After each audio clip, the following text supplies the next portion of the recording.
speech in the House of Commons. Very, very curious. We bring it to you live, and then we bring you live reaction as well. That's Good Afternoon Britain, weekdays from midday. Only on GB News, the People's Channel, Britain's news channel. Sir Jacob Rees-Mogg's State of the Nation, Monday to Thursday from 8 p.m. This is the King's son using the King's court to sue the King's minister. Yes. Constitutionally, this is pretty rum, isn't it? Can you think of a previous historic example? It's unprecedented. That word's often used with regards to Harry, but I do think he's shone his light into a bunch of nettles that we never go to. Why don't we even know how much royal security costs us? And by the way, if you put in a freedom of information, you won't get a result from it because they say that would be to imperil the people they're protecting. But the truth is, let's be honest, the Duke of Gloucester on a Sunday afternoon opening, I don't know, a leisure pool in Grimsby, or even, dare I say it, the Duchess of Edinburgh rocking up to the National Memorial Arboretum and doing a very good job. I refuse to believe that they are more in need of security than Prince Harry is. They don't get it. They do. I'm sorry. They do get royals when they're working do get security. If they're doing specific events, yes, there are security around the events. But yes, you can see the Duke of Kent walking up St James's Street by himself. Yes. There isn't this. And when they're working is the critical word there, because Harry has stepped back from all of his frontline royal duties. Right? But once a prince, always a prince. You can't actually unpick He's a prince emeritus. Well, but both of you presumably believe in hereditary monarchy, and if you believe in hereditary monarchy, you've got to bear the cost. Comes with the duty of service, which he set aside. It's not the job of the armed police to provide emotional support bodies to somebody who has abdicated their responsibilities as a member of the royal family, and then is actually, instead of going into... He could have picked... There are all kinds of relatively anonymous lives that Harry could have chosen, right? He could have gone anywhere in the world. Yes. Instead, he has moved to California, where he and his wife continually try, with increasing lack of success, to cash in. GB News, the People's Channel. We have a royal invitation for you this Bank Holiday Monday. It's VE Day. We're going to be here at Buckingham Palace from dawn till dusk and at street parties all across the country. Join us for the pomp, the pageantry, the marches and the dramatic fly past. A day when we can all feel proud to be British. VE Day 80, tomorrow and throughout the week. Only on GB News, the People's Channel. Britain's news channel.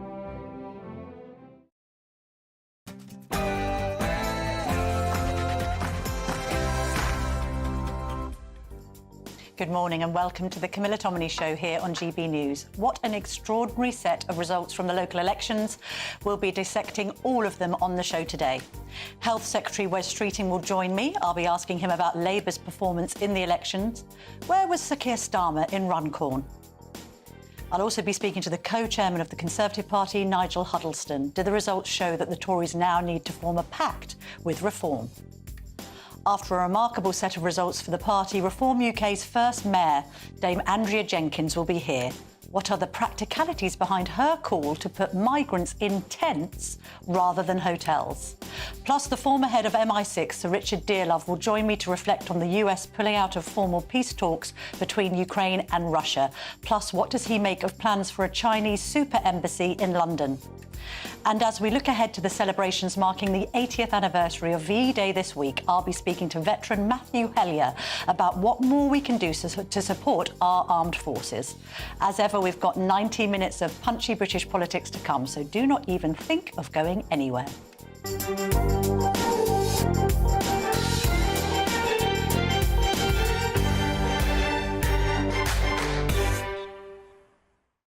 Switching things up a little bit this morning, so we will have our paper review with Trevor Kavanagh from The Sun a little later. But first of all, I'm joined in the studio now by the co-chair of the Conservative Party, Nigel Huddleston. Great to see you this morning. Good morning. You've had a shocker, haven't you? You've lost 674 seats. Mm-hmm. You've got no council control. That's the first time since the 19th century. This was far, far worse than you pitch rolled. Well, actually, when we spoke a few weeks ago, I did tell you that we were stilling ourselves for a tough night. And this Not was... this tough, then. Well, this was towards the very tail end of our expectations, actually, because we knew that from the cycle from 2021, this was going to be difficult. That was the high watermark. So you're saying that this is the worst of the worst that you predicted? Well, it's certainly at the tail end of it. We were hoping to do better because we've got really good councillors across the country who are dedicated community champions, and they've lost their jobs. And they've lost their jobs because the public still haven't gained trust in us, so we haven't got that trust back. And believe me, we're still learning the lessons of the general election last year, and we take that beating that we got last year with humility.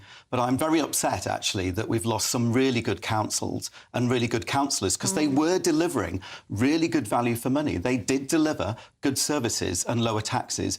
And I think reform, where they've taken over, will have a difficult time. I should just correct you as well. We still, by the way, we still have over 4,000 councillors, and we do control some councils in the country. But this set of elections was based on the 2021 cycle. But you say that reform are going to struggle. A lot of their councillors are former Tories. Well, some of them are, but a lot aren't. There are lots of new councillors with no experience who've made lots of very brave promises over the last few weeks, and they will now be held to account because they've now got responsibilities. As Reform will realise, it's one thing to highlight issues and concerns, valid issues and concerns and challenges, whether that's in national or in local government. It's a very different thing then to put lots of promises in leaflets and then actually deliver on those things in local government. You cannot possibly be saying, oh, Reform have got a problem if they don't deliver on their promises. The whole reason why you've been dumped is because you didn't deliver on your manifesto pledges of 2019. That's the problem, isn't it? I think, Camilla, you're making a valid point, and one that I agree with, in terms of the general election. But what we've just had is local elections here. And I do believe there was a broad recognition that at a local level, our councils did deliver good services and good value for money. Re-elected? Because the British public decided that they have not built trust yet in the Conservative Party, and we are rebuilding that trust under Kemi's leadership. And I'm afraid to say that some of our councils took the hit there, and I feel sorry for them because they shouldn't have done. But it's our responsibility, in particular those of us in Westminster and MPs, to make sure that we do rebuild that trust, because it is the brand, the Conservative brand overall, that they were hit with. But actually, I do think... OK, so should you rebrand? Why don't you start calling yourselves the New Conservatives or something? Because the brand is broken, isn't it? The party is renewing. Kemi has been crystal clear with this. We need to renew the party. Fundamental review of not only our operations, our procedures, but also policies as well, which is why we've got this forensic policy process going on. And Kemi has said very clearly, we're going to have a bumpy road here. We're going to have highs and lows, and this is going to be a challenging time because this is going to be a long-term process. This is a marathon, not a sprint. The trouble is with your leader is that the polling is dire on Kemi Badenoch, isn't it? You were on 26% before she took leadership. You're now on about 18 to 19 nationally. When asked, I think we've got a Find Out Now poll, when asked who should be the next PM, Farage 63%, Keir Starmer 31%, Kemi Badenoch 6%. Should the Conservatives remove Kemi Badenoch? Yes, 70. No, 30. Kemi Badenoch has been leader of the party, remember, democratically elected leader of the party by our members just 6 months ago. Keir Starmer has been Prime Minister and Leader of the Opposition for years. Nigel Farage has been around for about 20 years. Kemi is establishing herself, and she has said very clearly she's not going to go around telling people all the things that they want to hear.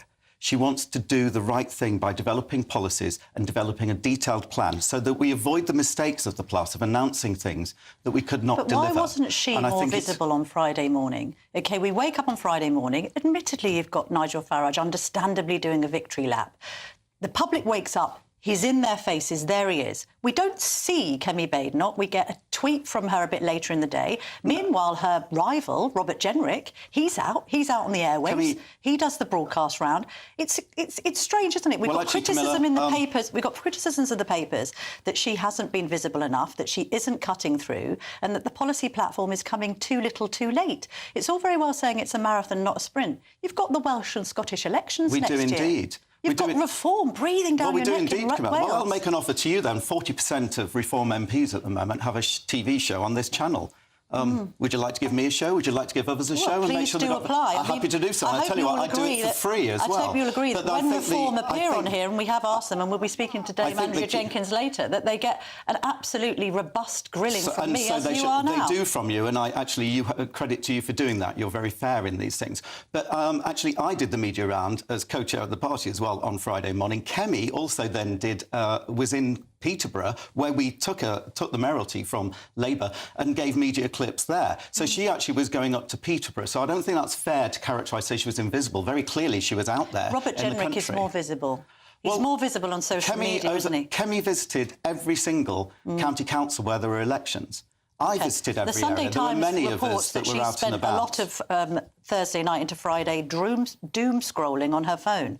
Well, look, Camilla, I've just said she was up in Peterborough. We were talking to her. She was talking to council leaders and others and getting information. That's what you do. But she was very, very visible. I do think, though, you have seen Kemi out and about a lot over the last few months. Look, she came on this show before the election, and we were grateful for it because we asked Nigel Farage and we asked Ed Davey, he'll never come on, Keir Starmer will never come on, they're all frit.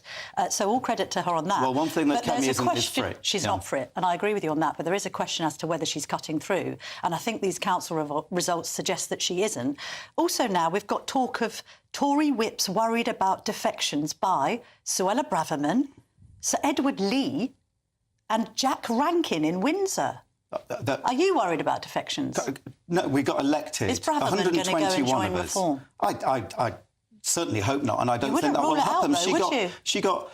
Well, I would hope every single Conservative MP, the 121 of us, who got elected last year on a manifesto, a Conservative manifesto, will stay loyal. And I'm confident that they will be as well, by the way. But you can't rule out the former Home Secretary, Suella Braverman, defecting to Reform. You simply can't rule that out, can you? I can't. Cut Suella in half and it says Conservative. Well, she believes in Conservative. Does the other half well, say actually, Reform? no, this is key, that we believe, every single Conservative MP believes in Conservative values and Conservative principles. And I think the lesson of last year and also these recent elections is the public saw us moving too far away from those. But the answer is not Reform, because we can see with Reform now, they are trying to be everything to everybody.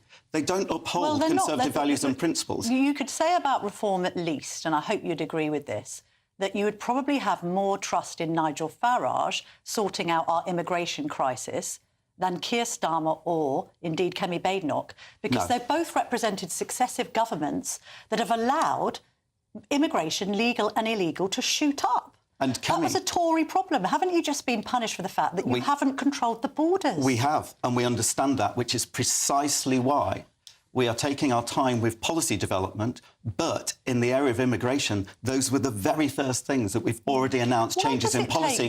Let me say, because you've asked a perfectly fair question, because immigration dominated last year's election. And the reality is, from the conversations I've had on the doorstep, because I've been around the country as well, it dominated even these local elections. There's no doubt about that. Why do you need more time to work this problem out? You were in power for 14 years. There's now apparently a policy review where you might consider leaving the ECHR. You should have already decided that. I mean, it's been an issue now for several decades. Camilla, the issue goes way beyond ECHR, and Kemi said if that is part of the solution, then we'll take that. But so is the issues around indefinite leave for remain. So is the processing. So is, and we've announced a cap on migration. But in answer to the question as well... Have you? What is it? Well, we've said that we will bring in a cap. But Camilla, is it going to be? A perfectly fair question, by the way, and we've said that we will announce the cap, but we can't announce it now. Why? But can I just say this as well? Why not just announce it? Camilla, you're asking perfectly valid questions. Can you ask Nigel Farage the very questions you've just asked? I always ask Nigel Farage and people from Reform these questions. Well, they want net zero. They want net zero immigration, don't they? So they have made it very clear. How?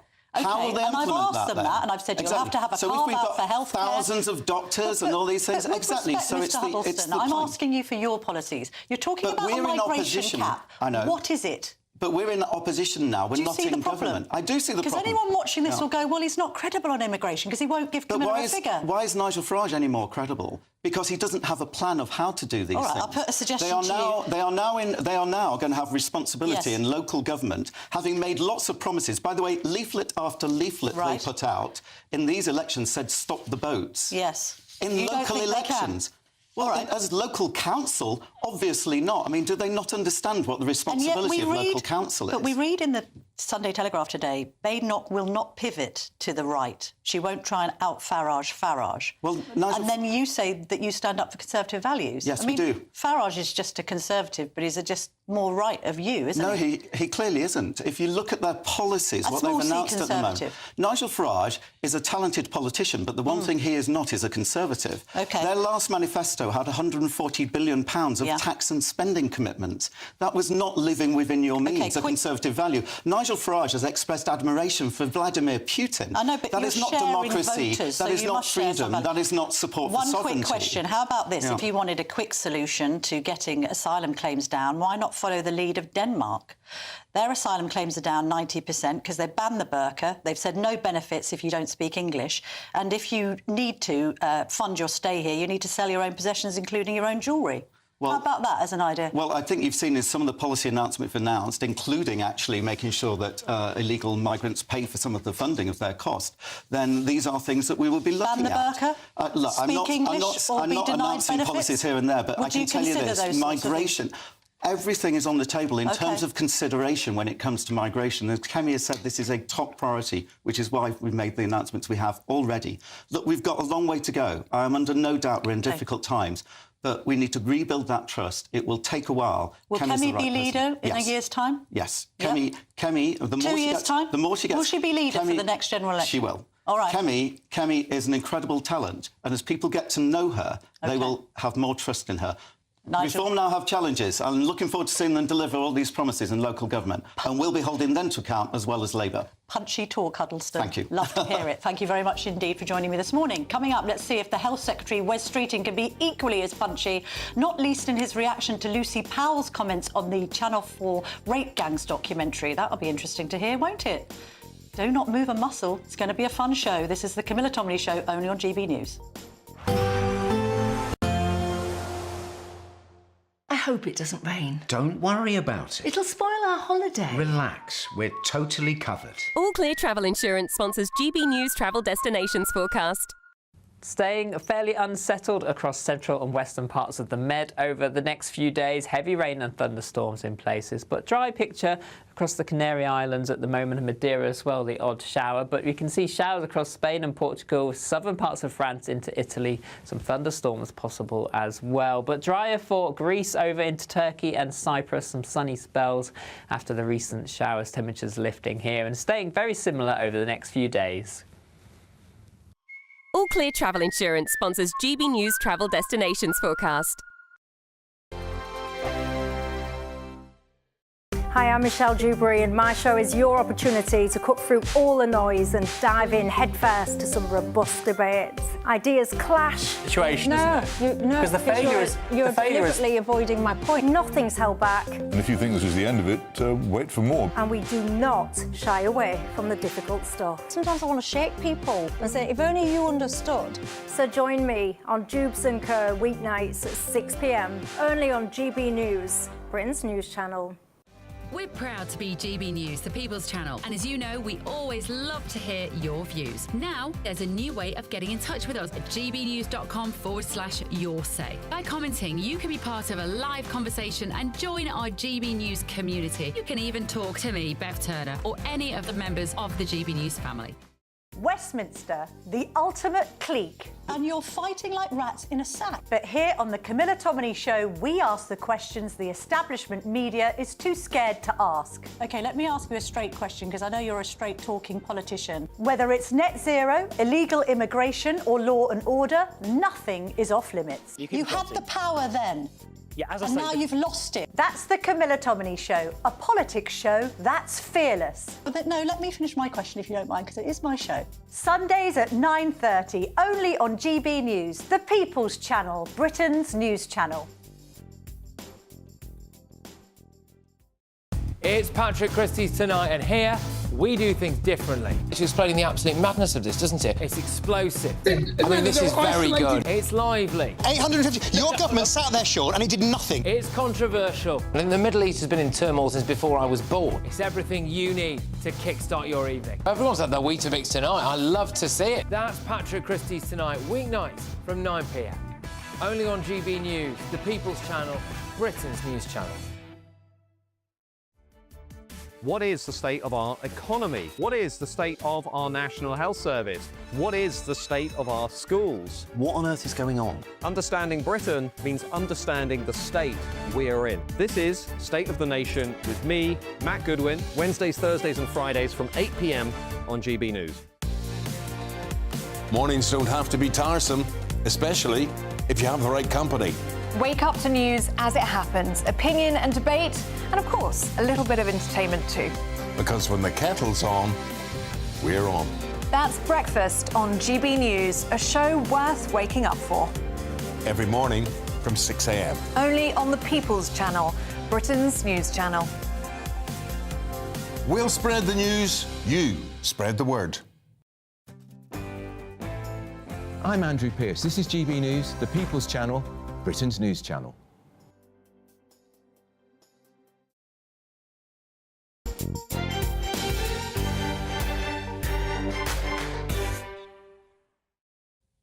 Welcome back. Joining me now is the Secretary of State for Health and Social Care, Wes Streeting. Mr. Streeting, you've lost 197 of the 285 seats you were defending. That's 2/3. So you're now less popular now than you were in 2021, even though you're meant to be in a honeymoon period.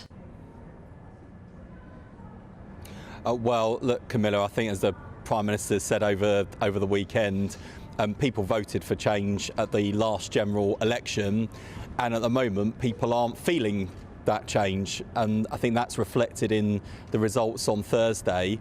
And you know, if I think about the NHS, for example, where we are making real progress, waiting lists have fallen 6 months in a row, the 2 million more appointments we promised in our first year, we actually delivered 7 months early. We're now standing at over 3 million. You know, if you're one of the people who's come off the waiting list, you'll be delighted. But if you're one of the 7 million cases still on the waiting list, you're probably shouting at the telly at this very moment saying, don't tell me things are improving, I'm still waiting. So it's a good example, whether it's waiting lists, whether it's interest rates falling, whether it's wages rising faster and higher than inflation. These are moves in the right direction. Will people be feeling the benefits of that yet? No. That's why the Prime Minister said he wants to go further and faster on delivering real improvements that people feel. Because if they don't feel it by the next general election, they will look for change elsewhere. Well, we'll get on to further and faster. Let's just read an alternative narrative to the one that you've just spun me there. People have had enough. Enough of low wages and sky-high bills, enough of high streets being left to rot, enough of crumbling infrastructure and public services that don't work, enough of broken promises. Do you know who said that? It was your Labour colleague, the Labour MP Dan Carden. So even your own colleagues think that you're doing a bad job. Well, I agree with Dan on every single word you've just read out there. I agree with him entirely, and I think that's the impatience people are feeling. That's why people are hungry for change, because all of those challenges, and there are many more that I could list besides, were challenges we walked into last July. And turning around the country with multiple and deep crises does take time. So the impatience that people are feeling, I feel, and that's one of the reasons why, you know, in my day-to-day work, I'm constantly driving to go faster. I'm always being told by people to slow down. You know, I'm going hard at layers of NHS bureaucracy at the moment, and I'm being told by people on our own side, oh, hang on a minute, just think it through a bit more, go more slowly. We haven't got time to do that. How about this idea? You slow down on cutting pensioners' winter fuel. That has been your poll tax policy, hasn't it? It's universally unpopular, even with your own voters, and most people cited it as the reason they didn't back you. The winter fuel allowance is one of the worst Labour policies that's ever been announced, isn't it, Mr. Streeting? Well, I'm not going to insult your viewers or the voters by pretending that winter fuel allowance hasn't been an issue on the doorstep. It has, and we've all heard that. In fact, I think pretty much everything that the Chancellor has done to raise the money needed to invest in public services like the NHS has been opposed by someone. We've had the same on things like getting rid of the VAT exemption for private schools, asking the wealthiest non-DOMs to pay more in their fair share of tax, the employer national insurance decision that we've made. We knew when we made those decisions that they risked being unpopular. We made those decisions because we thought they were the right decisions so that we can invest in our public services, turn the country around, get Britain out of the massive hole it was left in. So we you know, that's why we take, it's not because we want to be unpopular or I want to be knocking on doors and someone having a go at me for something we've done. It's because we genuinely think they're the right decisions. It hasn't helped the economy, has it? The IMF has downgraded our growth forecast. Let's also move on to your colleague Lucy Powell. Doesn't this sum up the problem for Labour? And that's the fact that Lucy Powell, a government minister, the leader of the Commons, believes that if somebody points out the grooming gang scandal in which thousands of teenage girls were raped and tortured, somebody in Labour points a finger and says, you're a bigot and a racist. I don't think that's what Lucy thinks and feels. That's exactly what happened. It's a dog whistle issue. She's rightly apologised for what she said on Radio 4 on Friday night and said, you know, she's made a genuine mistake. She's genuinely sorry. What did she get? I've been what did she make a in those sorts of mistake debate about? Sorry, I'm programmes before confused. where people... What mistake did she make? I've been in those debate programmes. She shouldn't have said what she said to Tim Montgomery. Why did she say wasn't the right response to fair and reasonable points he was making. Well, because she's human and we make mistakes. And I've been in those debate formats before where sometimes in the heat of debate you say something that you didn't mean or it comes across in a way that you didn't intend and you really wish you'd rather not have said it. And no, hang on a minute. No. She turned to Tim Montgomery, who you and I know well, who's quite a moderate righty. She pointed at him and she accused him of dog whistle politics because he raised quite legitimately the grooming gang documentary on Channel 4. How on earth is that mistaken? It's precisely that attitude that allowed large numbers of largely Pakistani men to rape white teenage girls in this country for years.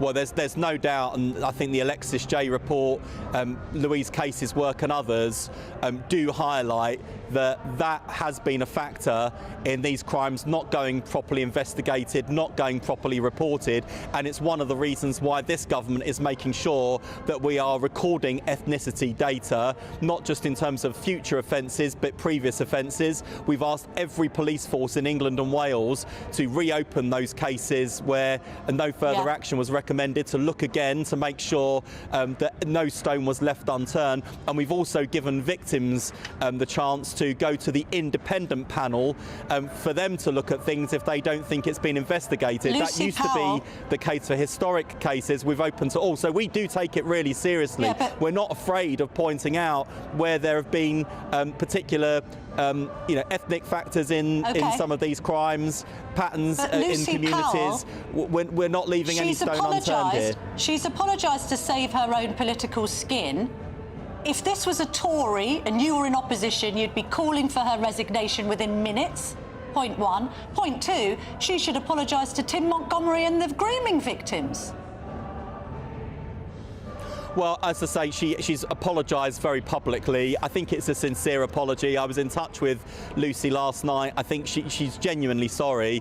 And I happened to pass Tim Montgomery this morning in Sky to pass that on as well. So, it's, as I say, we're all human. We do make mistakes. I've made mistakes in the past. I'm bound to make mistakes in the future. When we do make mistakes, it's important we just own it, apologise and move on. And that's what we've done. All right. Well, quick question, because we're running out of time and we're competing with a choir in the background, so well done, Mr Streeting. The North East London Foundation Trust has issued official guidance describing anyone with gender-critical views as a TERF, which is a derogatory term to describe such people. They need to pull this guidance immediately. It also says it's unlawful to exclude trans women from women-only spaces. Well, that's not what the Supreme Court has just ruled. Yeah, in fact, the NHS is updating all of its guidance in light of the Supreme Court ruling, which we will abide by. This and I will be looking then, at that particular guidance at the North East London Foundation Trust, because I struggle to see why such guidance was written in the first place. I'm afraid it has become a daily feature of my job as Health and Social Care Secretary to deal with problems that really shouldn't have been there in the first place. But that's the job I signed up for. I'm getting getting on with it without complaint. We are making progress, but I know that people need to feel it, they need to see it, and they need to, whether they're working in the NHS or using the NHS, need to genuinely feel like things are getting better. They are objectively getting better, but there's much more to do. Light at the end of the tunnel, but a lot of road ahead. OK. Mr Streeting, thank you very much indeed for joining me this morning. We are fast running out of time, and we will be back in just a jiffy with the paper review with Trevor Kavanagh, formerly the political editor of The Sun newspaper. You could be the next big winner on the road in this brand new Alnag Baron 560 motorhome, courtesy of Marquis Leisure. Imagine the fun you could have in this luxurious home from home worth over £67,000. We'll also give you £5,000 in tax-free cash to make your next getaway a great one. And it could be all yours. For another chance to win the lot, text WIN to 63225. One entry costs £2.50 plus one standard network rate message, or text bonus to 63225. 5 entries cost £5 plus one standard network rate message. Go to gbnews.com/win. Entries start at £2.50. Call 0903 686 3232. Calls cost £2.50 plus your network access charge. Or post your name and number to GB13 PO Box 8690 Derby DE1 9TT. UK only. Entrance must be 18 or over. Lines close at 4 p.m. on the 6th of June. Please check the closing time if listening or watching on demand. This is GB News, Britain's news channel. Evan, this is very interesting. I don't think I've heard of a king or a queen's Easter message before that mentions other faiths as well as Christianity.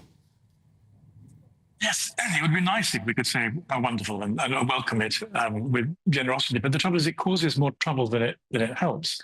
The fact is that it's offensive partly to Jews and also to Christians, because this is a Christian festival, and it presupposes there are no differences that are essential between Christianity and Islam. But there's some very real problems. Last year, I think, over 4,000 Christians were killed worldwide by Muslims. And this isn't an isolated thing. This is an ongoing act of antagonism between a faith that follows a warlord and a faith that follows Jesus, and to synthesize them together as though they are equivalent, really. It's a theological mistake, but it's also a mistake of hospitality. The king owes his Christian subjects more than to enter into this fiction, and it's profoundly difficult for anyone who's close to suffering communities. He talks so much about different faiths and religions. It almost seems as though he doesn't have his own religion. It's almost as though he subscribes to all of these religions. He goes that far. We do know that there was a conversation, wasn't there, about whether he was the defender of the faith or faiths plural, and hints that he was moving towards the faiths plural. I mean, it does seem as though he sort of just wants to be a part of every religion. I'm afraid that's partly true. We have to do a little bit of theology. Jesus said, "I'm the way, the truth, and the life. No one comes to the Father but by me." And the reason for that is no other religion features God as a father. It's a uniquely Christian thing. All religions have things in common and share ethics. But at Easter, he should be saying this is what's special about Christianity. GB News, the People's Channel.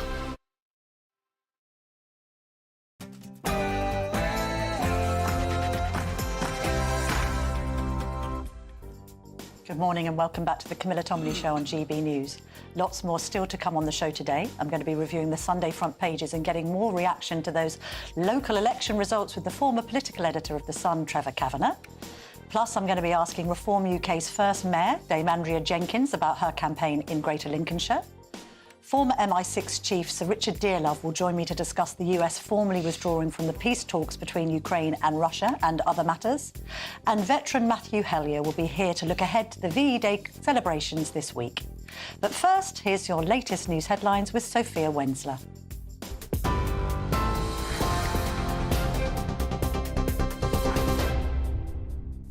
Camilla, thank you. Good morning. It's just gone 10 o'clock. These are your headlines. Pressure is mounting on Lucy Powell to resign as leader of the House of Commons after the Labour minister described the rape gang scandal as a dog whistle on Radio 4's Any Questions. I don't know whether you saw the documentary on Channel 4 about rape gangs over No, this. we want to blow that little trumpet now, do we? Yeah, okay. There is a real issue Let's get that dog whistle out, shall we? Yeah. Shadow Home Secretary Chris Philp is amongst those calling for her to step down, saying her comments belittle the thousands of girls and women who've been raped by grooming gangs. But the leader of the House of Commons has since apologised on social media. She said, in the heat of a discussion on any questions, I would like to clarify that I regard issues of child exploitation and grooming with the utmost seriousness. I'm sorry if this was unclear. I was challenging the political point scoring around it, not the issue itself. As a constituency MP, I've dealt with horrendous cases. This government is acting to get to the truth and deliver justice. Young people need a moral re-education. That's a message from the chairman of Reform UK. Zia Youssef says young people are being taught to hate their country and has vowed to end all this woke nonsense if his party wins the next general election. Writing in the Sunday Times, Zia Youssef has promised a transformational government that would rewrite the school curriculum to teach a love of Britain and reject the narrative of shame. He also ruled out any alliance with the Conservatives, declaring the party bankrupt with its best people gone, and reaffirmed Reform's commitment to withdrawing from the European Union on human rights. 8 men have been arrested by the Metropolitan Police in 2 unconnected terrorism investigations. In one operation, counter-terror officers detained 5 men, 4 of whom are Iranian nationals. The Met said the arrests related to a suspected plot to target a specific premises. In a separate investigation, 3 more Iranian nationals have been arrested on suspicion of involvement in foreign power threat activity. Elsewhere, 14 children have been arrested over the death of a 14-year-old boy in a fire at an industrial unit. The blaze broke out at Fairfield Industrial Park in the Bill Key area of Gateshead on Friday evening, and fears were raised for a missing teenager, Leighton Carr, who was believed to have been in the area at the time. The fire was extinguished and a body was located inside the building, according to Northumbria Police. 11 boys and 3 girls aged between 11 and 14 were arrested on suspicion of manslaughter and remain in police custody. In other news, Donald Trump's tariff chief has accused Britain of being a servant to communist China, warning the country risks having its blood sucked dry by Beijing. The Telegraph newspaper's reporting Peter Navarro said the government must resist string-laden gifts from China and avoid becoming a dumping ground for goods that Beijing can no longer sell to the US. In an intervention set to complicate trade negotiations between Britain and America, he told The Telegraph, if the Chinese vampire can't suck the American blood, it's going to suck the UK blood and the EU blood. Those are the latest GB News headlines. More in an hour. For the very latest GB News direct to your smartphone, sign up to News Alerts by scanning the QR code or go to gbnews.com/alerts.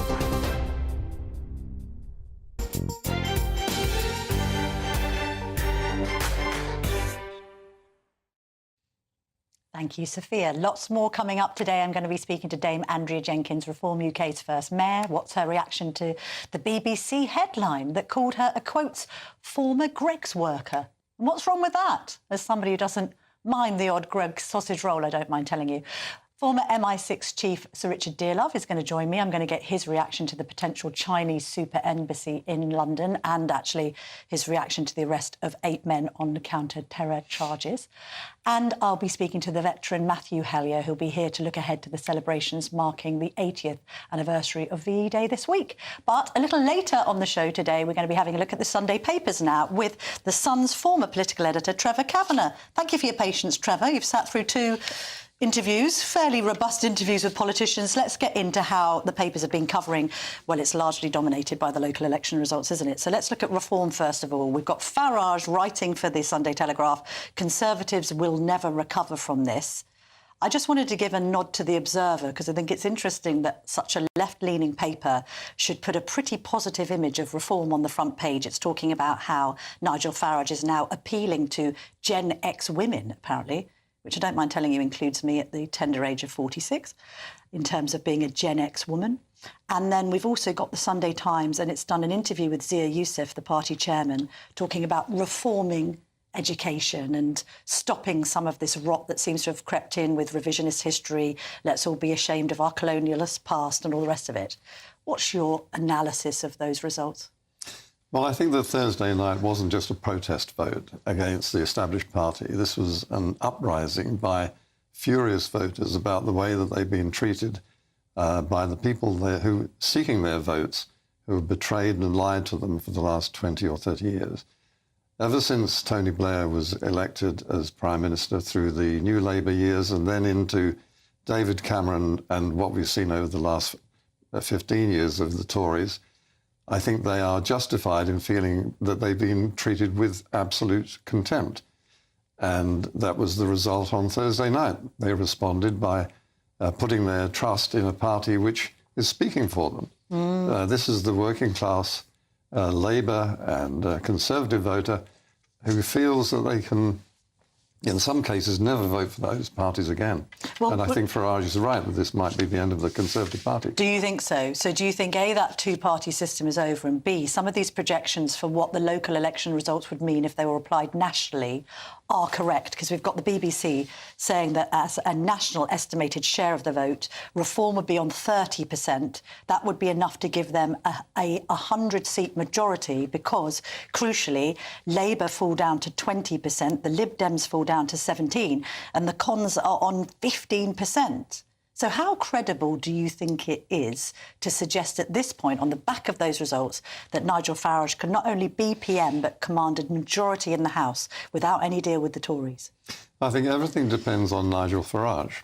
He has the ability, or at least the potential, to change the face of politics. He is able to use those local authorities that he has now inherited to change the way local authorities behave towards their voters, and the protests over garbage in the streets, the litter, the sort of the public nuisance and the high taxes, the high council taxes, the burdens of having to pay every time you park and drive your car. All of these things are within his grasp to change.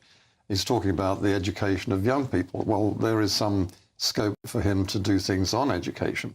If at the end of the next 3 or 4 years we see improvements which are demonstrable to the voters, that he is not just a flash in the pan, that he is not just an egomaniac who is unable to share and share power and responsibility, and is able to delegate to other people to implement the policies, he could literally change the face of British politics and, I think, sweep to power.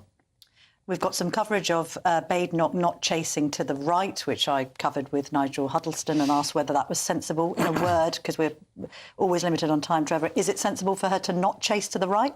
Maybe she should remain moderate and appeal to some of the people switching to the Lib Dems. It's an argument. I don't know if it's a good one, but...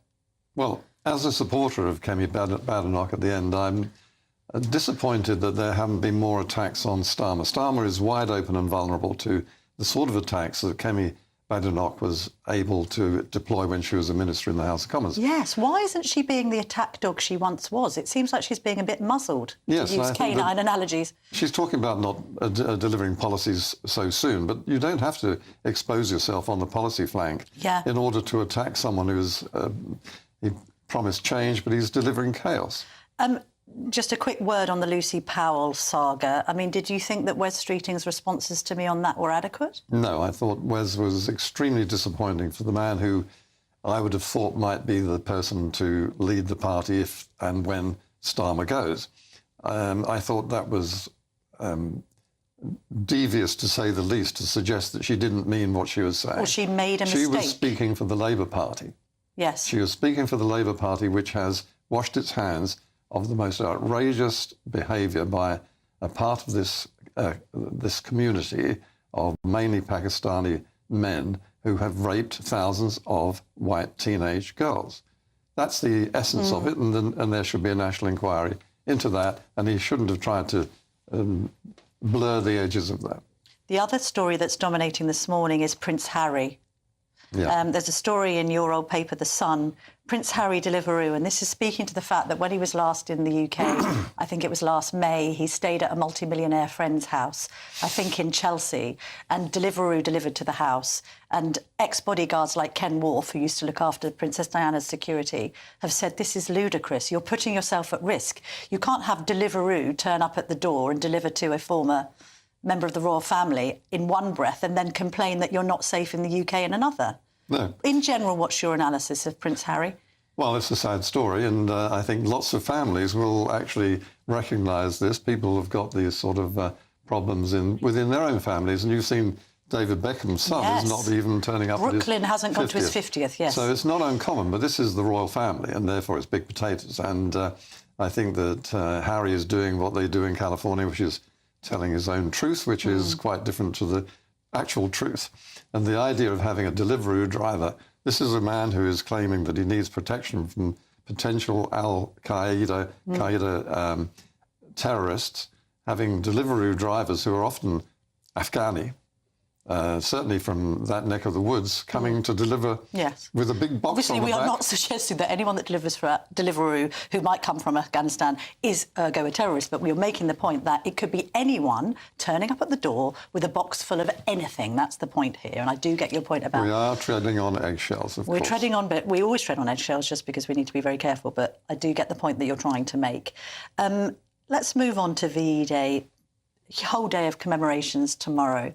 GB News will be covering it every step of the way, as you'd imagine. We've got Timothy Spall, the actor who played Churchill in The King's Speech. He's going to be delivering Churchill's victory speech in Parliament Square tomorrow at noon, which sounds like it'd be fantastic. Do we think there's a bit of revisionism that has gone on about Churchill particularly? I mean, once voted the greatest Briton of all time, now sullied in universities and in bizarre decisions by councils to remove paintings and, oh, he was a racist and he was this and that. Yes, I think that, and this is partly what we're seeing in the local elections. People are sick of this sort of rewriting of history. And I think that, sadly, what we're going to see tomorrow is the last big celebration by participants in VE Day. But what it does and how it resonates with those generations of various letterings that you mentioned earlier, Generation X, Y and Z. Yes. I don't know. Interestingly, I think that David Blunkett is... Yeah, this is an op-ed in the Mail on Sunday. Tell me about that. What's he written? It's headline, My Plan to Rekindle the Spirit of VE Day. Well, David Blunkett, I think, is the authentic voice of old Labour these days, Yes. and I think that he is widely respected, certainly by our readers. And I think that what he's saying is that there should be a resurrection of the sort of values that were prevalent in the period in the 40s, 50s and 60s, and even right up until the 80s in Britain, where people respected their society, their country, and worked for it and didn't try to get off work, that people thought that work was that defined them. And he is a part of an organisation which is bringing people into work experience who weren't working at all and giving them some idea of what it's like to get up in the morning and turn up for working duties. And amazingly, 84% of those young people ended up in full-time jobs or education. That's really amazing. Was a stunning statistic, actually. And basically, these are young people that would have been neat, not in employment or education. They're paid the living wage to, I think, work in community projects and things. Naturally, it kind of emboldens them, it gives them confidence, it gives them more people skills, and then they're able to apply subsequently for jobs. But what a return rate of 84% ending up going into gainful employment. Quite astonishing, and it should be the template for any government that is in power. Trevor Kavanagh, thank you very much indeed for your wisdom and experience this morning. Lovely to speak to you. Well, as I said earlier, we've got a great guest coming up because we're going to be speaking to the former head of MI6, Sir Richard Dearlove. He's going to join me to reflect on a number of different matters, the US pulling out of the formal peace talks between Ukraine and Russia, what he makes of the Chinese super embassy plan. Now we've got Peter Navarro, Trump's economic advisor, saying that we are beholden to the Chinese, and much, much more. Don't go anywhere.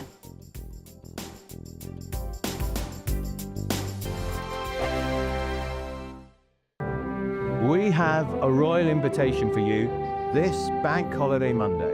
It's VE Day. We're going to be here at Buckingham Palace from dawn till dusk and at street parties all across the country. Join us for the pomp, the pageantry, the marches and the dramatic fly past. A day when we can all feel proud to be British. VE Day 80, tomorrow and throughout the week. Only on GB News, the People's Channel. Britain's news channel. The royal family is an enduring symbol of tradition, unity and pride for Britain. At GB News, we celebrate what makes this country great. In our new royal newsletter series, you can join me, Cameron Walker, for Inside the Palace, an exclusive look every week that takes you beyond the gates and brings you the very latest from those at the heart of the monarchy. Never miss a royal moment again. Sign up now. Go to gbnews.com/royal newsletter and get the latest straight to your inbox. Join me, Nana Akwe, for an informative, interactive news programme with a difference. It's fun. No, he didn't say that, Dave. I'm so surprised. I think there's an element of truth to that. Join me from 3 p.m. every weekend, only on GB News, Britain's news channel. In the GB newsroom, we bring you the news as it happens. With our team of dedicated journalists across the UK, we're ready to keep you up to date with what's happening every half an hour, every single day. Bulletins here on GB News, the People's Channel, Britain's news channel. No matter the state it's in, this is our nation. Join me, Jacob Rees-Mogg, for a genuine, honest discussion on where we have been, where we are going, and where we are with the people who set the direction. That's State of the Nation every Monday and Tuesday at 8 o'clock, only on GB News, the People's Channel. From the school run to the home run, watch a new show for all of Britain. So he can say whatever he wants. A straight talking show where all voices are heard. And, when are we going to stop talking about smashing the gangs and actually do it? With the stories that matter from every part of our country. There's a bit of a crash landing there for your Chancellor. Bold, fearless and standing up for you. That's me, Martin Daubney, 3 p.m. till 6 p.m, weekdays, here only on GB News. The People's Channel, Britain's news channel. Hi, I'm Michelle Dewberry and my show is your opportunity to cut through all the noise and dive in headfirst to some robust debates. Ideas clash. Situation, Because the failure is... You're deliberately avoiding my point. Nothing's held back. And if you think this is the end of it, wait for more. And we do not shy away from the difficult stuff. Sometimes I want to shake people and say, if only you understood. So join me on Jubes & Co weeknights at 6 p.m, only on GB News, Britain's news channel.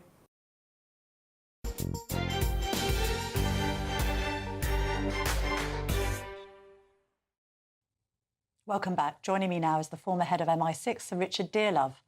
Sir Richard, thank you very much indeed for your time this morning. Let's go straight to the front of the Sunday Telegraph. Britain is a servant of communist China, says Trump aide. The UK could see its blood sucked dry by Beijing, tariff czar Peter Navarro claims. I mean, he's not wrong, is he?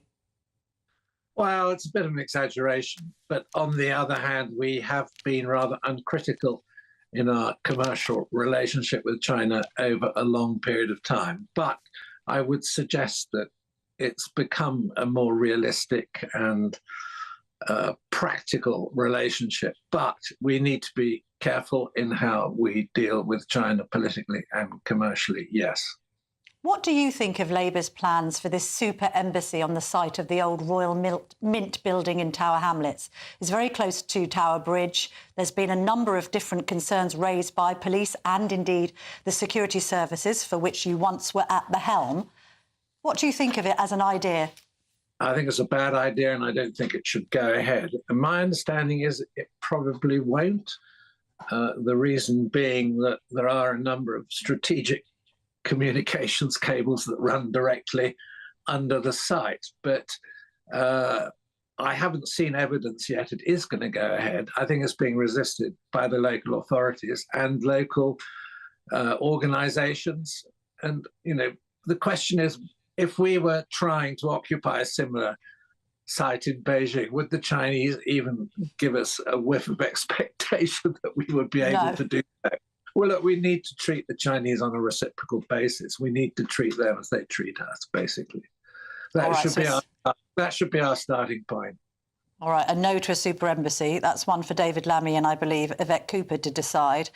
Let's move on to other matters. Now, the sacking of National Security Advisor to the US, Mike Waltz. Apparently that happened because, according to the email on Sunday, he was plotting with Israel to bomb Iran. Has Trump made the right decision on sacking Waltz? Well, what I'm gather from reading the American press is that he was having conversations with the Israelis about policy on Iran without really clearing it with Trump. And that's a topical and sensitive issue. I think the belief is he's more hawkish on Iran than Trump is. And Trump has moved to restore some sort of dialogue with the Iranians about their nuclear program. So it seems to me that it was an issue of coordination inside the administration. But the question is what Trump decides to do if the Iranians do not, as it were, stop their nuclear program. The key question is, can you have a civilian nuclear program and abandon your weapons program, or should they stop the whole thing? I mean, basically, the Iranians don't need a nuclear program for reasons that are pretty obvious, because they've got endless supplies of energy. But let's see how that plays out. The negotiations are ongoing with the Omanis acting as intermediaries between the two sides at the moment. It does seem slightly contradictory for Trump, on one hand, to have been hugely critical of the last Iran nuclear deal signed by the Democrats, and now thinking that the Iranians will behave any differently towards any deal with him. I mean, is it of a concern? What characterises Trump's policy is this massive uncertainty. He says one thing, you have a lot of speculation in the media, not sure where he's going, you're not sure where he's going to end up. I mean, I don't think it's possible at the moment to conclude. I mean, my line would certainly be a very tough negotiation with the Iranians. And the trouble is, if you give them an inch, they'll take a mile, and they'll exploit they'll exploit any agreement and not observe the letter. Yes. And I think the JCPOA, which Trump originally dumped, that was the original agreement that was made by the Obama administration with the Iranians, was not a good one at all. Before we move on to Ukraine and Russia, just a quick word. We've got news this morning that 8 men altogether, including 7 Iranians, have been arrested in terror raids across the country. Got to be careful because they've been arrested and we don't want to affect the proceedings at all. But in general, Sir Richard, how worried are you about the terror threat in this country, Islamic extremism in this country, another 9/11, 7/7 style event, not least because of the heightened tensions since October the 7th? Well, I think, clearly we're not dealing with lone wolves if there are 7 people involved. So you've got the terrorist aspect of a lone wolf doing something crazy. And, that is a problem which is almost impossible to control. I mean, the police are reasonably good at confronting that issue. But an organised conspiratorial terrorist event is an altogether different issue. And it sounds to me as though this is, a plot involving a group. The key question is going to be, are the IRGC, the Iranian Revolutionary Guard Corps, behind it as the effectively Iranian intelligence organization, but then also the sort of Quds force which fights wars at a distance from Iran? If they are, then this is rather a serious development. But what it does mean is something that's long overdue, in my opinion. That organization could be prescribed as a terrorist organization, which it hasn't been hitherto. And there's a lot of activity which looks as though it has leads back to IRGC organization, which is supporting mosques which are sympathetic to Iran and that sort of thing. So maybe this will bring this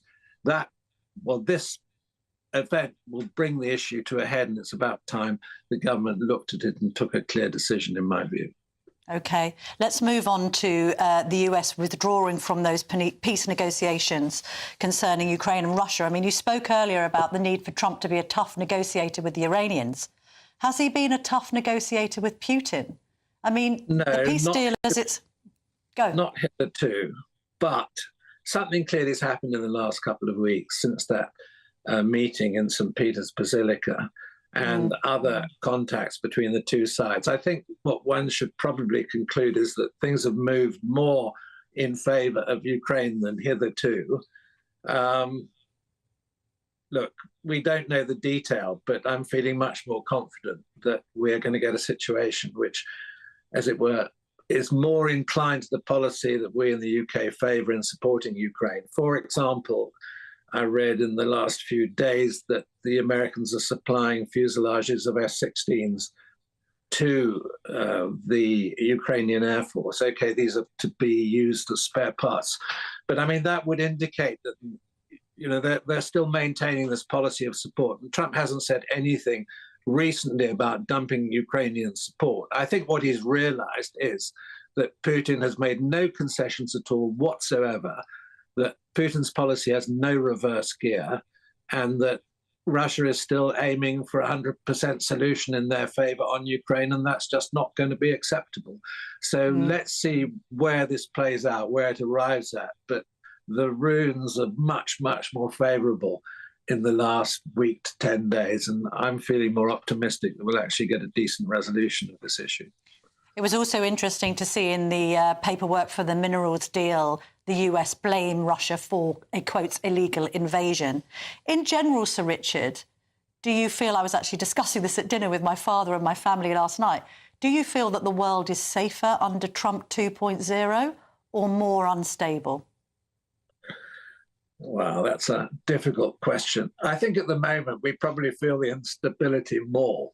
But I think what I've been saying, and I've spoken about this quite a lot, look, don't get completely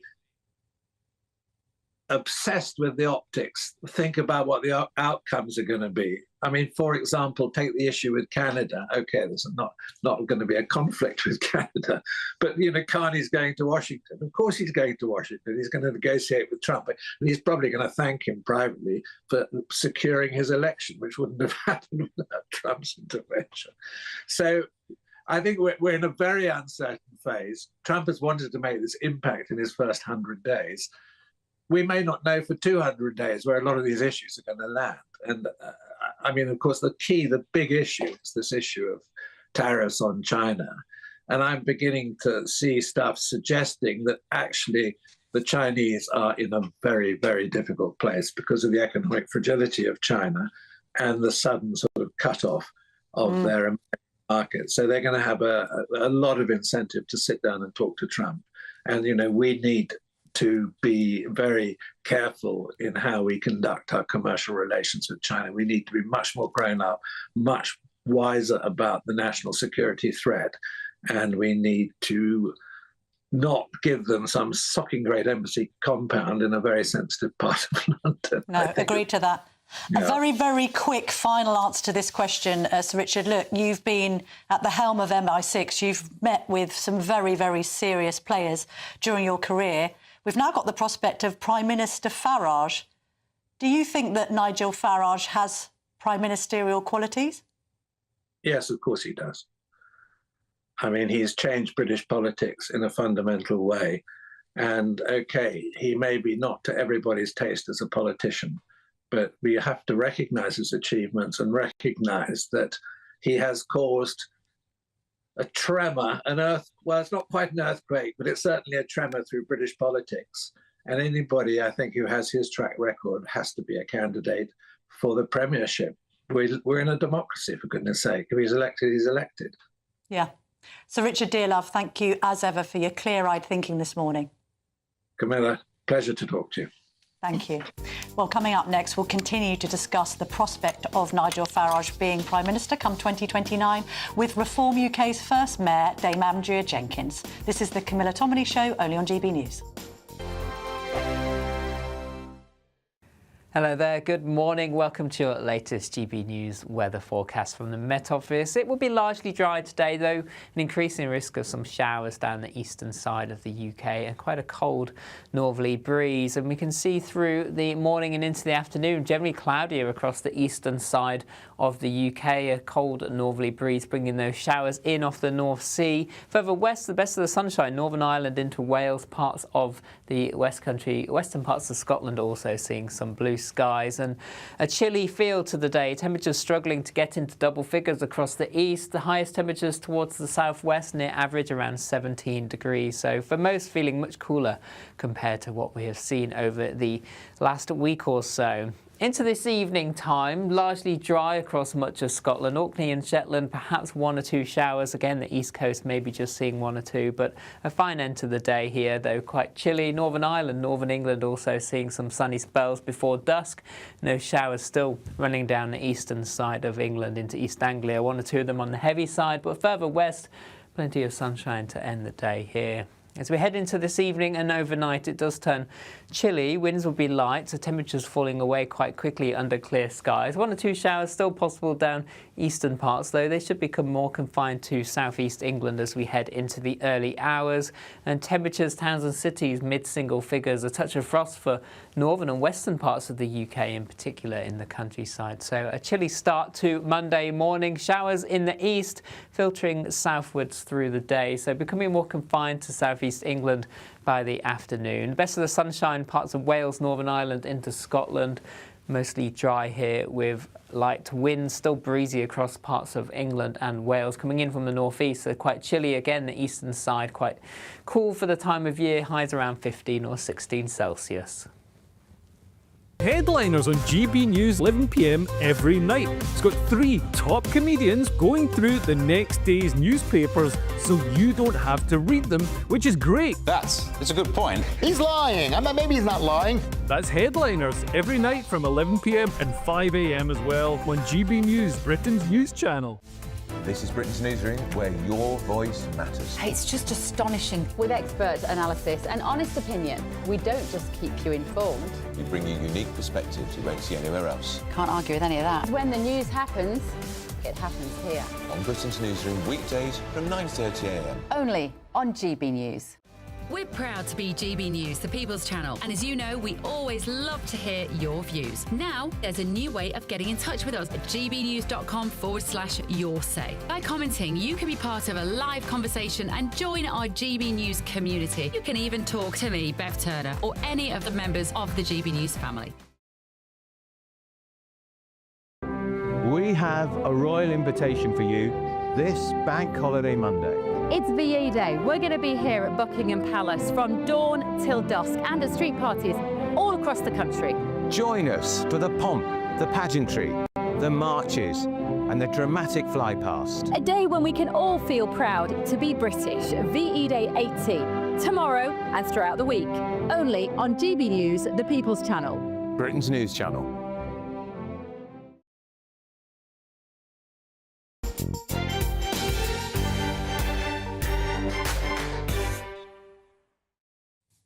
Welcome back. Reform UK's first Mayor, Dame Andrea Jenkins, will join us in just a moment. But first, we've got Tom Harwood, GB News' deputy political editor, donning his velvet smoking jacket and standing in for Michael Portillo on his show today at 11. Tom, lovely to see you. Not quite a velvet smoking jacket, I'm disappointed, but what have you got coming up on the show today? Not quite the velvet smoking jacket, but decided I'd go for a bit more of a summery look. We're going to, of course, be looking ahead at the VE Day celebrations that will be across the country next week. We'll be diving into the history, the arts and the culture behind that too. We're going to be looking at what's new on the West End, but also, of course, the seismic election results across the weekend. My goodness me, how has politics shifted? We're picking up that baton from you and asking the very real question that you asked, of course, to Sir Richard Dearlove. Could Nigel Farage really be our next Prime Minister?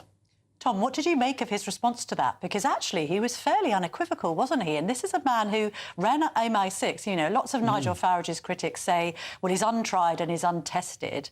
I think what we saw on Thursday was people saying, do you know what? We've tried the others. Let's give this bloke a chance. It'll either go very, very well or very, very badly, and then at least we'll all know. Camilla, it wasn't just what he said, it was how quickly he said it. In a flash, you hadn't even finished the question. And I wrote down his words. Yes, of course he does. Of course he has the qualities to be Prime Minister. I mean, to hear such a pillar of the establishment say that about Nigel Farage, something is shifting in this country. It is very, very interesting to see, and it will be fascinating to dissect. Also, with your Westminster hat on, Tom, while we wait for Andrea Jenkins just to log on to the show, I mean, Thursday, did you expect it to go in that direction, or did Reform do better than even you had anticipated? Well, I'd spoken to people in the Reform Party, I'd spoken to people in the Conservative Party, in the Labour Party as well. I don't think what happened on Thursday was in any of their expectations. The Tories had no idea they'd do as badly, and Reform certainly didn't think they'd do as well. Tom, thanks very much. You'll be up at 11. We now have Reform UK's first mayor for Greater Lincolnshire, Dame Andrea Jenkins, joins me now. Should I be referring to you, Andrea, as a former Greggs worker? Oh, no, we're not the BBC here. What did you make of that? I found it quite bizarre because I was just a Saturday kid when I was 16. Yeah, I know. Well, it was quite a while ago. I thought we may as well refer to Kemi Badenoch as a former McDonald's worker. I mean, I once worked at Waitrose, would you believe? Maybe that should be in my CV. It was an extraordinary set of results for Reform on Thursday. I mean, be honest, did you think you would do that well? I mean, we had a sense of magic, actually, Camilla, on the doorstep.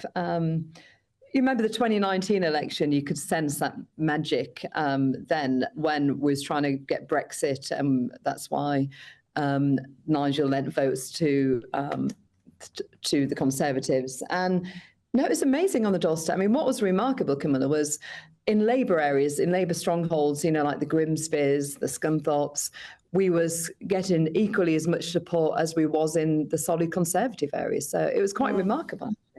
So now people are going to be asking, right, how will you govern in the councils that you now control? Tell us about that, because we know you're very strong on migration, illegal migration, legal migration. You've said your own thing about tents and migrants. We'll get onto that in a minute. But you're in control of councils now. So what will Reform actually do to solve the migrant crisis in the areas that you are now governing?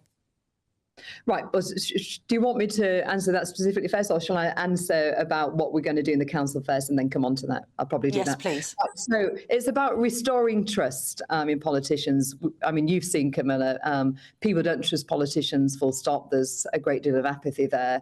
And this is why in my manifesto, I made sure that I didn't overpromise. We've seen what's happened to the Labour government, haven't we? Putting stuff in there which there wasn't going to do, etc. as well.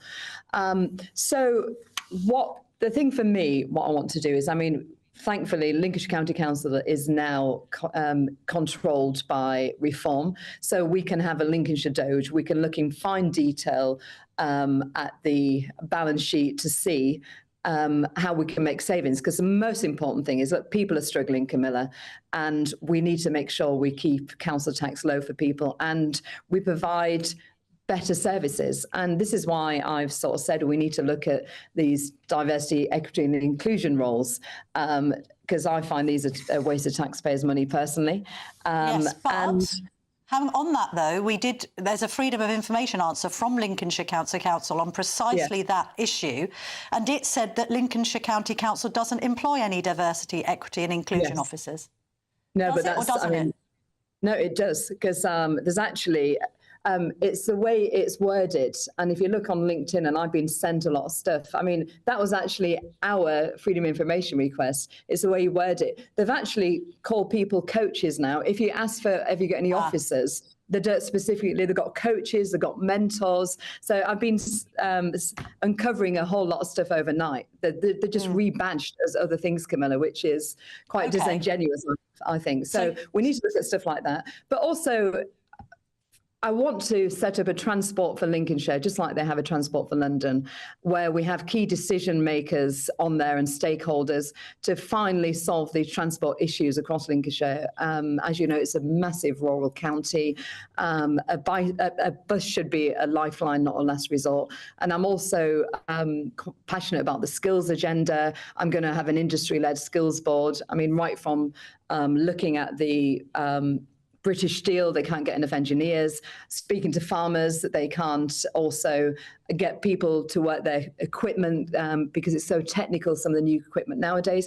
And we can't get enough tradesmen. So we need to actually future-proof the economy, should be industry-led of what skills we need. So, but most importantly, as I said, it's about making sure we have a lean, mean local government that works for the people and that will start listening. I mean, that will be the challenge for many councillors that have been elected for reform, because a lot of our local councils are indeed near bankrupt or bankrupt. But let's just go back to this migrant issue, because you made your acceptance speech. You made this point about housing migrants in tents rather than hotels. But that doesn't make any sense, does it? Where would you put the tents? How would you connect them to utilities? Where would they be located? Do you regret making that comment now? Oh, no, of course I don't. No, I'll stand by it, Camilla. No, I mean, look, to me, they house illegal migrants in tents in France, in other countries. And the whole point of that was to illustrate that we are soft touch Britain. What it creates, if people are coming over here, they're getting put in hotels, they're getting their expenses paid, they're getting food, etc. We're going to actually attract more. We're never going to solve it. So by having the tent situation like they have in France, it's going to stop this push to come to Britain. And let's face it, taxpayers should not be paying for putting people in hotels. Now, regarding what can I do, your original question, because I always like to answer questions. Regarding that question, I would say that I want to look at, because there's some hotels in Lincolnshire, and I want to look at, can we do any legal challenges on this? Because I remember when I was an MP and I asked a question in Parliament and I got booed by both Labour and the Green Party for saying we need to release the stats per nationality, crime stats per nationality, because I'm speaking to local people and they're worried about their daughters going out there and the misogyny. And so we need to actually push back and look at, is there any legal challenges we can do with this government? So I'm not going to make promises, but I will look in, and see what we can do to challenge. Just two counterpoints to that. First of all, it doesn't matter if the migrants are housed in tents or in hotels. If they're of a criminal mindset, they're still of danger, or could be putting local people in danger. And second of all, in what world will the good people of Greater Lincolnshire want tent refugee camps in their backyards? No, I'm not talking. I'm talking about as they come across, you know, as they have it in France. So down in Dover? Well, yeah, I do that as a temporary situation. Why would the good people of Dover want tents and refugee camps on their doorsteps? Also, I mean, reform's correct that we must come out of the ECHR so we can start pushing people back. I mean, what I really don't understand is that we've given millions, and even when I was Conservative MP, I challenged the government on this, giving millions to France. They leave a safe country to come to another safe country. I totally agree with you on that. With France.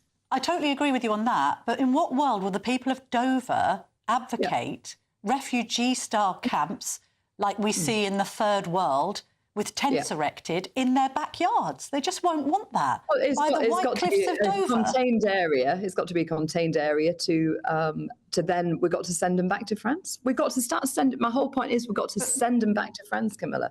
They shouldn't be coming over in the first place from a safe... Is your tent idea your idea, or has it been endorsed by the party? Because Reform sort of distanced themselves from this. Yeah, no, it's my idea. Of course it is, yeah. No, Camilla, I've always been a politician who speaks my mind and puts my views forward. That's what I'll always continue to do. Can you tell me any more about these rumoured defections? Some of your old Conservative colleagues are apparently flirting with the idea of following in your footsteps to reform. Suella Braverman, do you reckon she'll defect? I don't know. You're going to have to ask Suella. What's your feeling? You can't rule it out, can you? Well, you can't rule anything out, but the fact is, you're going to have... Have you had any conversations with her? Not with Suella recently, no. But How look, about Edward Lee and Jack Rankin, who are also cited in the papers as potential Reform MP switchers? Look, I don't know about specifics. All I know is the people I haven't spoken to those two. For months, Conservative MPs and former MPs have been messaging me. We've got former ministers who's been contacting me, asking what is it like inside Reform. And I do feel we'll see more defections. But do you know something? However, we've got to have the right people with the same values who believe in Nigel. I mean, I came across because I want Nigel to be Prime Minister and I believe in him. Just as I supported Boris, you know, I support people I believe in. And we have such a stringent vetting process, far more stringent than the other parties. I mean, we had a former colleague of mine a Conservative councillor who didn't even pass vetting. So it depends whether people pass vetting as well. All right, thank you very much. I have carefully noted what you've said there, because you said you do get approached by Conservatives asking what life is like in reform. So that is interesting. We need to leave it there, Dame Andrea, and I'm sure you'll support this, because we're going to be discussing the VE Day with a veteran in just a moment. But thank you very much for your time. And coming up next, I am going to be speaking to that veteran, Matthew Hellier, ahead of the 80th anniversary of VE Day celebrations starting tomorrow. You can watch them all on GB News. Going to have Andrew Pearce and Bev Turner there for it all. But for now, this is the Camilla Tominey Show, only on GB News. We'll be back in just a second. I forecast a perfect holiday in the sun. Weather looking good then? For sure, and no worries about our travel insurance. All Clear Travel Insurance sponsors GB News travel destinations forecast. Staying fairly unsettled across central and western parts of the Med over the next few days. Heavy rain and thunderstorms in places, but dry picture across the Canary Islands at the moment, and Madeira as well, the odd shower. But we can see showers across Spain and Portugal, southern parts of France into Italy. Some thunderstorms possible as well. But drier for Greece over into Turkey and Cyprus. Some sunny spells after the recent showers. Temperatures lifting here and staying very similar over the next few days. All Clear Travel Insurance sponsors GB News travel destinations forecast.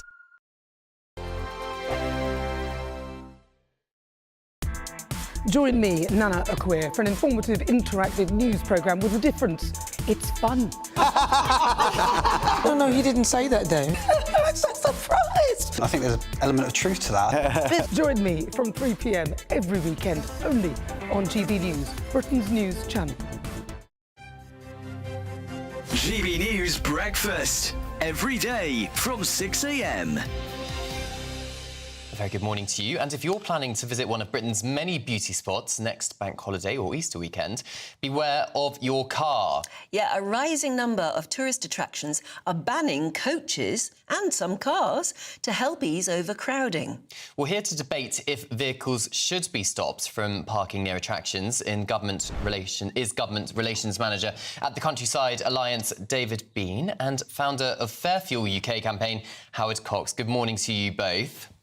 David, how much of a problem are tourists when there are too many of them and they bring their great camper vans and they park all their cars in a line so you actually can't see the beauty spot you went to see?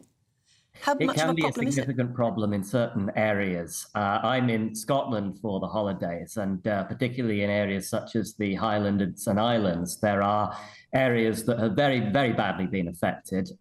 Even some camper vans end up getting taken out to certain places on the islands and then just abandoned after a holiday is finished. Honestly, this is horses for courses, and to be fair, you know, I actually do believe that we need better signage, better planning, and Cameron hit the nail on the head. You can't get to these beauty spots unless you have some sort of transport to get there. And, you know, public transport is woeful across the country in these areas. Obviously, yesterday in the Berlin Gap one, you can't legislate for idiots. It needs better signage, better information, but if you take people away from it, you take income away from the community. You know, I think any organisation that's promoting a beauty spot that's making money out of it should be paying for better signage, better parking facilities, etc. I do not like the idea of cars being, you know, queuing up illegally, you could say. That's ridiculous. GB News, the People's Channel. In the GB Newsroom, we bring you the news as it happens. With our team of dedicated journalists across the UK. We're ready to keep you up to date with what's happening every half an hour, every single day. Bulletins here on GB News, the People's Channel, Britain's news channel. What is the state of our economy? What is the state of our National Health Service? What is the state of our schools? What on earth is going on? Understanding Britain means understanding the state we are in. This is State of the Nation with me, Matt Goodwin, Wednesdays, Thursdays and Fridays from 8 p.m. on GB News.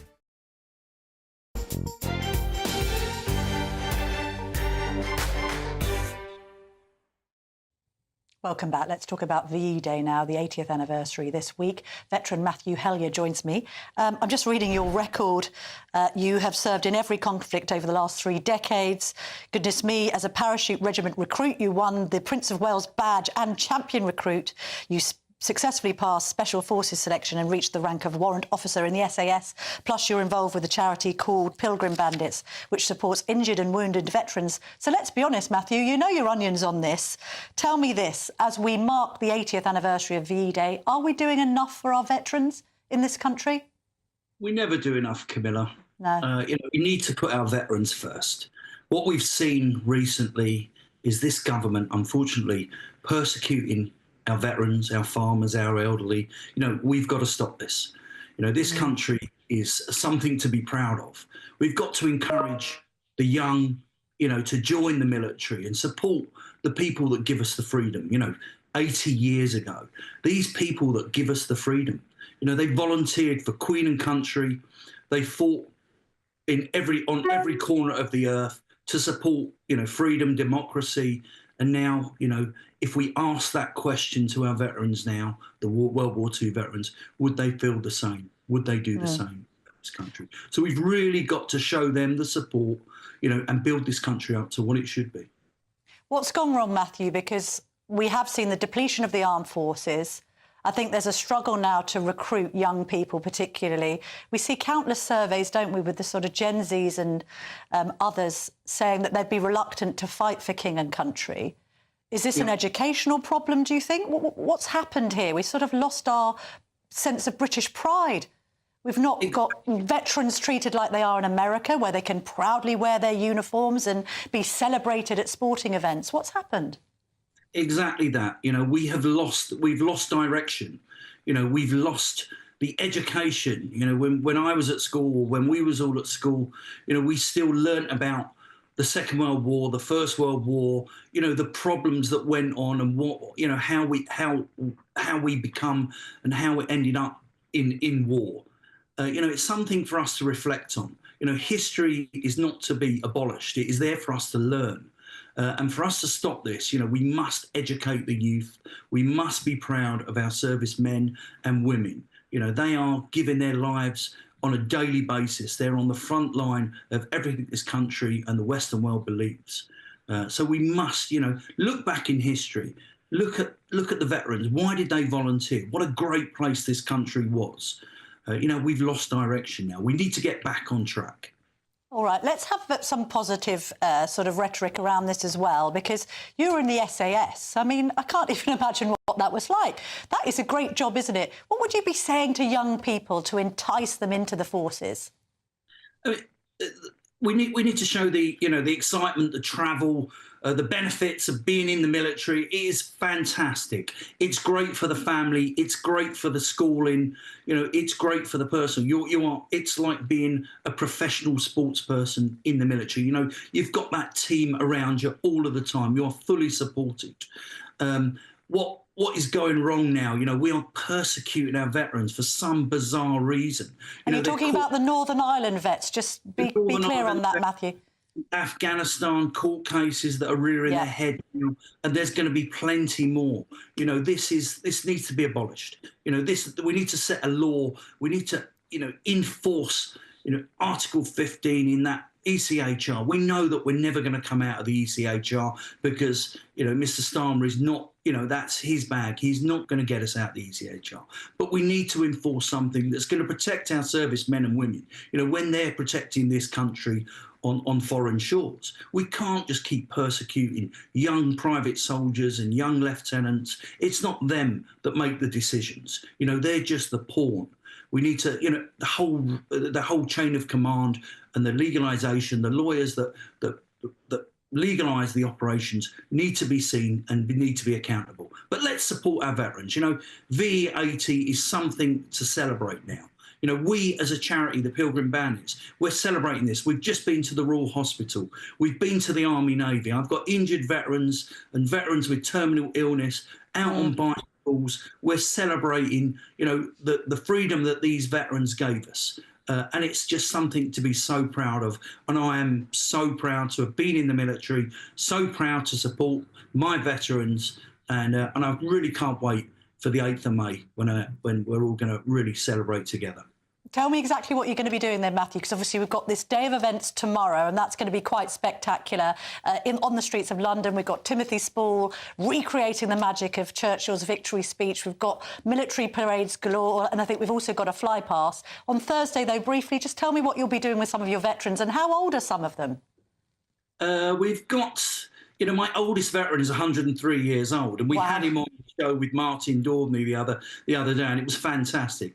But my youngest, the people we help are the families of the veterans. We've just lost, a young 3-year-old who was the son of a young veteran who fought in Afghanistan. So we're supporting that family. Yeah. But what am I doing? I am cycling. I am on the saddle with about 15 military veterans. Some of them have lost legs in the battles. Some of them are terminal ill, but they've got on the bike, and we are riding for veterans, for MMD. We are putting veterans on the map, and we're going to be going towards the King's Home Stadium in Gloucester. And we've cycled all the way from Newcastle, and we're going to end up in Exeter Chiefs Ground on the 11th of May. So I'm going to be aching, I'm going to be sweating, and I'm going to be tired, but I'm going to be remembering why I'm doing it, and I'm doing it for our veterans. So I'm so proud to be doing that. Well, thank you very much to you and indeed for all of your veterans and their service to this country. Quite extraordinary. Thank you very much, Matthew Hellier. Look, it's going to be quite the week. GB News will be with you every step of the way. Let's show some pride in Britain and enjoy these commemorations. 80th anniversary. Let's be honest, many of the veterans may not be around to see another one, so it's even more significant that we take part in these events. Thank you to all of my guests today. Goodness me, that's gone quickly. We've got Tom Harwood, as I say, stepping in for Michael Portillo. Do stay for his show because he'll be covering the local elections too. See you next week. You could be the next big winner on the road in this brand new Alnag Baron 560 motorhome, courtesy of Marquis Leisure. Imagine the fun you could have in this luxurious home from home worth over £67,000. We'll also give you £5,000 in tax-free cash to make your next getaway a great one. And it could be all yours. For another chance to win the lot, text WIN to 63225. One entry costs £2.50 plus one standard network rate message. Or text bonus to 63225. 5 entries cost £5 plus one standard network rate message. Go to gbnews.com/win. Entries start at £2.50. Call 0903 686 3232. Calls cost £2.50 plus your network access charge. Or post your name and number to GB13 PO Box 8690 Derby DE1 9TT. UK only. Entrance must be 18 or over. Lines close at 4 p.m. on the 6th of June. Please check the closing time if listening or watching on demand. It's Patrick Christie's Tonight, and here we do things differently. It's explaining the absolute madness of this, doesn't it? It's explosive. I mean, this is very good. It's lively. 850. Your government sat there short and it did nothing. It's controversial. And the Middle East has been in turmoil since before I was born. It's everything you need to kickstart your evening. Everyone's had their Weetabix tonight. I love to see it. That's Patrick Christie's Tonight, weeknights from 9 p.m. Only on GB News, the People's Channel, Britain's news channel.